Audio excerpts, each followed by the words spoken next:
for the class as a whole here. I appreciate people's feedback on the lectures that are videoed, and keep that feedback coming.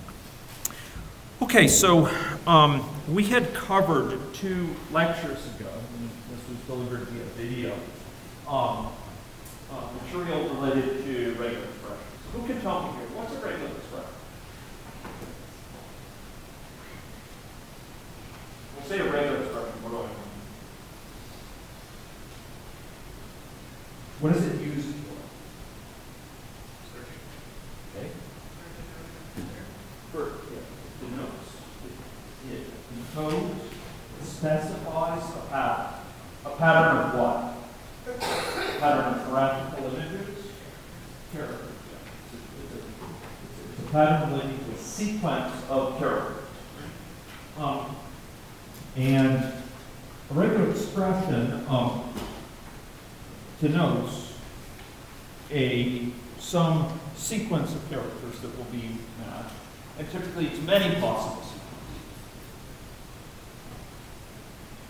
Now, regular expressions are built in as a very important component to many things you'll be using in your time in classes within computer science, in tools that you use as a student and in your professional life. They're sort of one of the most widely used technologies and tools that you'll find, and they're incredibly useful.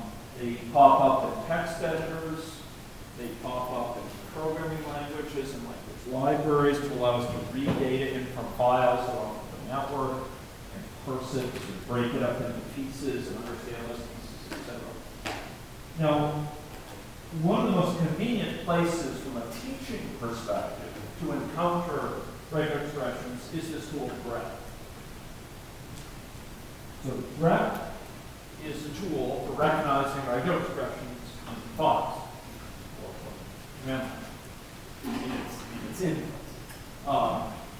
Standard input. And it turns out there are several varieties of grep on Unix. Can anyone give me examples? So there's egrep. Okay, there's grep, there's fgrep. There's a whole bunch of them that have proliferated. Now, this is a little bit confusing because they each have somewhat different mechanisms that make them specialized for certain types of things. For example, egrep supports a broader set of expressions than are supported by default within grep. Okay?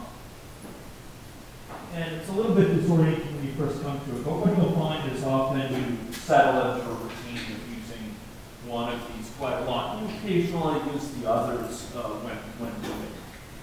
Okay? So here we're going to be using egrep a lot, and one of the things to realize is that egrep, like the others, has a wide variety of options associated with it. So the options, of course, as we talked about before, denoted here on the command line by tradition in Unix with dash convention. So dash W dash E minus E minus W, you could call them. You'll find that GNU tools from the GNU project will sometimes have double dashes, which is also another convention. But here we'll be using this sort of single dash convention. Two options that I want you to know about here, there'll be a third one to talk about in a few slides, is minus E, which allows for handling of subsequent patterns that start with command line arguments.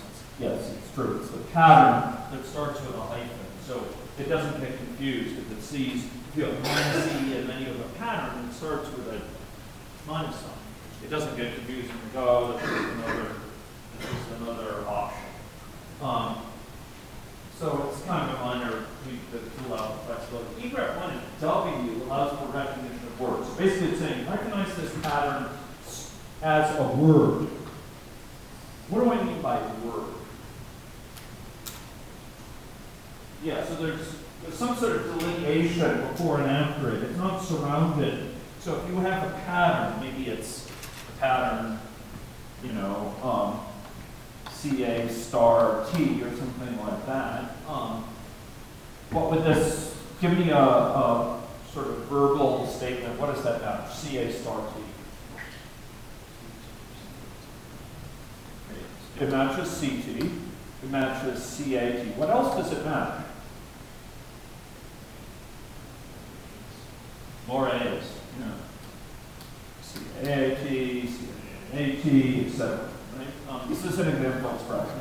Now, if we say recognize that as a word, what that's saying is it's not going to just look for this in isolation. It's going to only report a match which is surrounded by things that are not themselves alphanumerics. In other words, it might allow space here and space there, for example, but it would not allow a situation where we had, you know, a G before it, or a situation where we had a 9 before it, or a situation where we had an underbar before it. It doesn't actually allow those things. Similarly, after it. Alternatively, this could be at the beginning of a line, and then space or some other non-alphanumeric, not A through Z, not 0 to 9, not underbar. After, unfortunately, this looks like an underbar space. Space. So, in short, if you have minus W, it's looking for this thing sort of in isolation from other characters that are alphanumeric or underbar. Okay? So you should know about that. Now, it turns out we can do that with the expressions as well, and we'll see that a little bit in this lecture. But you should be aware that this is an option. Now, one of the most useful places to go for information on regular expressions as supported by Unix is this it's use man.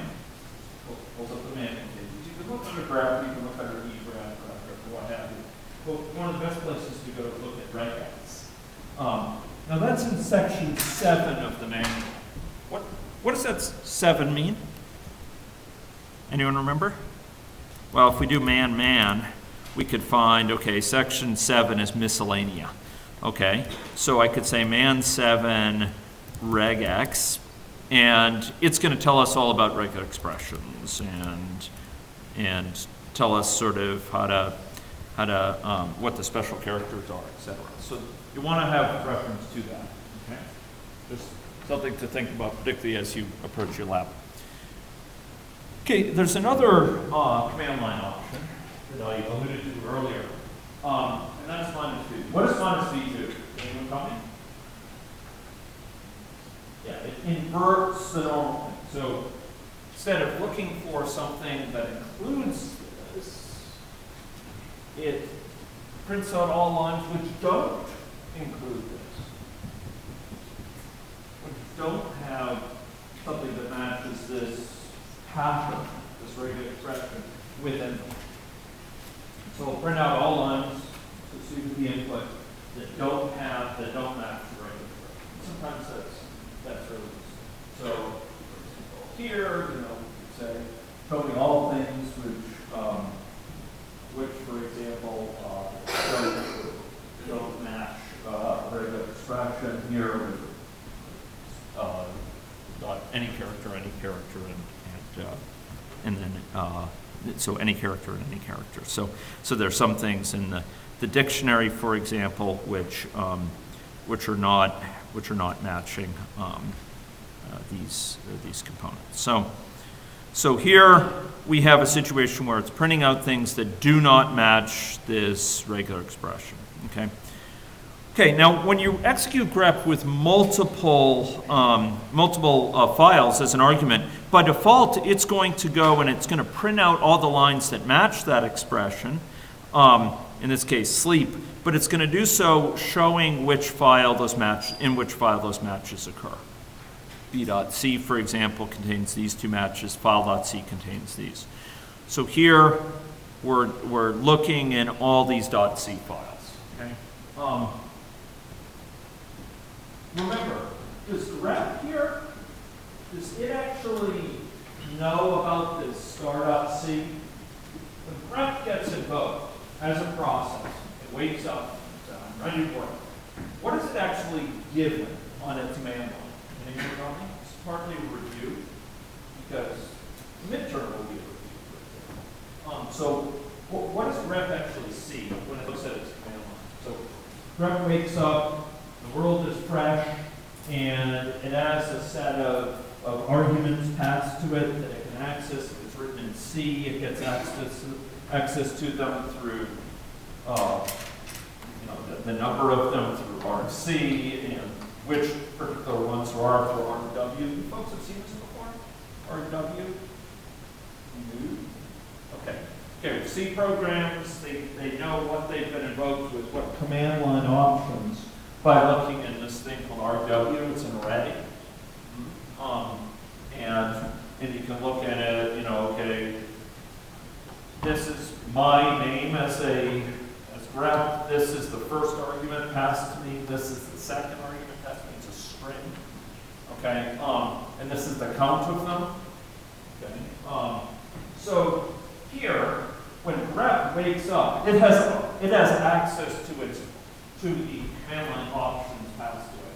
What does it actually see? Command line options in any other so-called argument. These are the arguments for example. What does it actually see as given to it? When it wakes up, when it starts, say wake up, it starts, comes into existence as a process. What is the first sort of argument given to it? Sleep. Yeah. Its own name, and it knows that is RW0. And then sleep. What else does it see then? Does it actually is this startup C visible to it? No. What happens before that? Yes. The command line, the shell takes care of that. It's already, by that point, it's matched the startup C to whatever things there are, matched. In this case, there's evidently one called v.c, file.c. Maybe there's others that just didn't match, so they're not shown. So grep will actually see something like sleep, and then it will see b.c, and then it will see file.c as sort of successive things given to it. And if you had your program, as you'll be working on, for example, in lab today,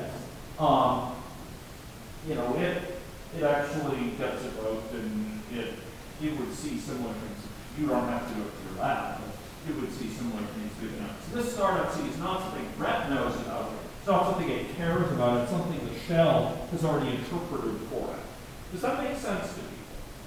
The shell is taking care of it. Grep doesn't have to worry about that. The shell, whatever command you're starting, the shell will take care of turning that startup C into a list of files. So that programs themselves that are started don't have to worry about doing it themselves. Does that make sense? Okay. Maybe we'll get some additional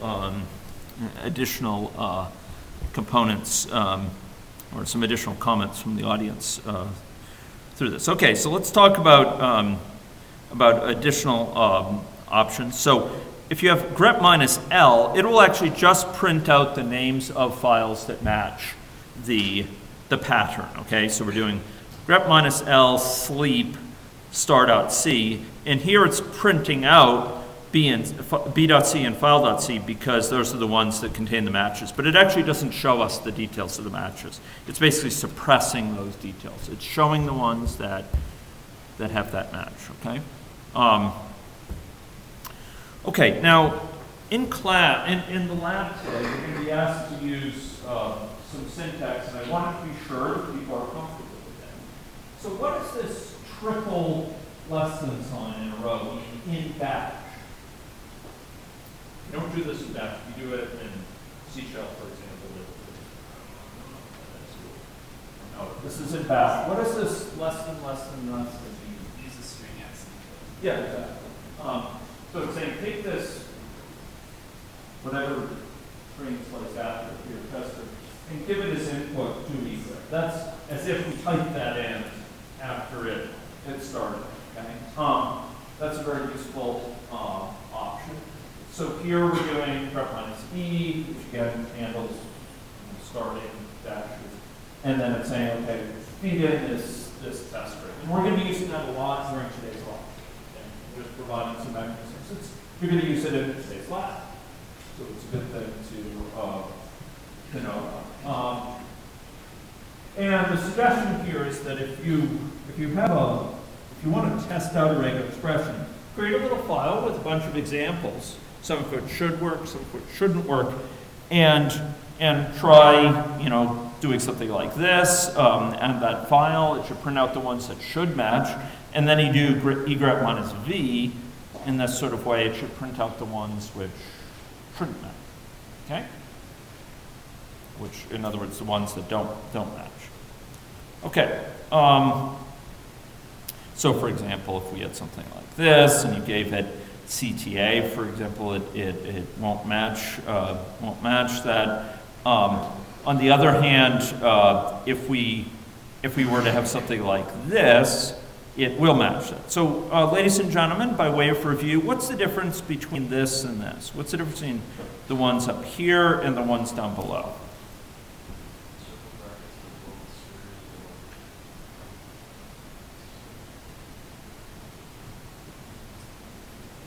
So, okay, so one has square, one has as parentheses. They have, you call them circle brackets, I suppose. Parentheses. This one has square brackets. Is that significant? How is it significant? What's the meaning of, let's start with the square brackets. What's the meaning of the square brackets? What is this expression saying? Match C and then match A or T. Whichever one. That's what the square brackets means. This one, or that one, or that one. So, does that match CTA? Oh? Yes, yes. Which part of CTA does it match? CT, and then because this is a plus after it, it actually does go on to match A. So it actually matches the whole of it. It might not be obvious, but because of this plus, it does match the whole of it. What does this plus mean? One or more of these guys. So the first one of these guys, so first you match the C, that much is clear. Then you match the T, and then you match the A. In a brief, it tries to match as much as possible. One after the other, as far as this will take it. So it matches C, T, and then the second round is the A there. Does that make sense? Are people comfortable with that? Okay. So now, ladies and gentlemen, what is the top one? What is it? What's the meaning associated with it? What's the functionality? What is it saying? Yeah. It's actually saying match C and then match A followed by T, and then any number of repeats of that A followed by T. So that top one would match. Give me something the top one would match.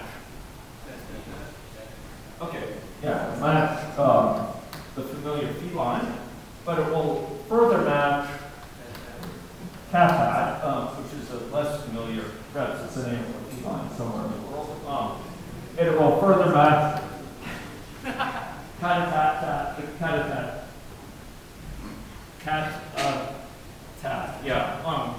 which could be the name, maybe it's a lion, but I don't know. And any more of these. I know you'd love to see me go on with that, but it'll match further ones of those. Okay, so that's significant. Let me ask this though: is that so? These parentheses, what else are they doing besides just kind of grouping the A and T? What else? What function do they have other than delineating the A and T as kind of the unit to be repeated possibly more than once, or once or more? So those parentheses serve up top, up there. They serve to indicate, to delineate some string will be repeated one or more times, namely H in the string. What else do they do besides just kind of indicate what thing gets repeated? What do they have in common with an elephant? Now that we're on the savannah topic. Well, it turns out that curly brackets, parentheses, also remember. And they remember what they matched most recently. So in this case, it will remember whatever matched. And in this case, it's not particularly interesting to remember because we know what it is. If it matched that, we know it's exactly AT. But we'll see this more later today, and you folks will see that in the assignment or lab or both. Okay. Okay. So that was a little bit of review there. So I'm just gonna